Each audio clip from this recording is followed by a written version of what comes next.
Today in the grain markets, soybeans keep rising. The futures are getting set for that USDA report coming tomorrow.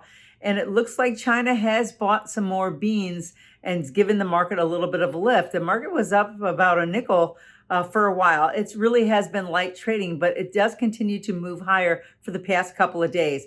I think that there's hope that there's going to be a continuation for the commitment of that phase one trade deal by China.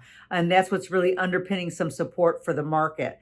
Corn was a little bit easier, so that's not really following suit here. That $3.3 billion bushels of for the crop is an absolutely big number, and it's going to be very difficult on these markets right now.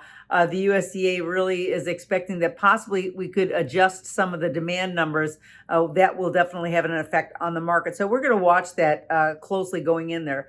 Now, the planting progress is 70% done, so a lot got done over the weekend, and the market is really pushing forward. Once we get the crop in the ground, and yes, we are going to have a crop this year, we're going to be starting to watch more of the fundamentals, certainly the weather and the US dollar index. Even though it's a little bit easier today, it's still above that par value. So very strong US dollar. It's going to make it challenging for us with exports, but we're going to continue to move forward and watch the crop. And I think that once we get all the data from the USDA report, we can get a little bit better idea of market direction going forward. Now, wheat was also lower, some frost damage. There has been some frost, but the damage is really uncertain. And I think it's because it just really touched down. And I know that it feels pretty cool across the country right now, but I'm not sure that there's going to be a real number that's going to fundamentally change the wheat prices. And but right now it just looks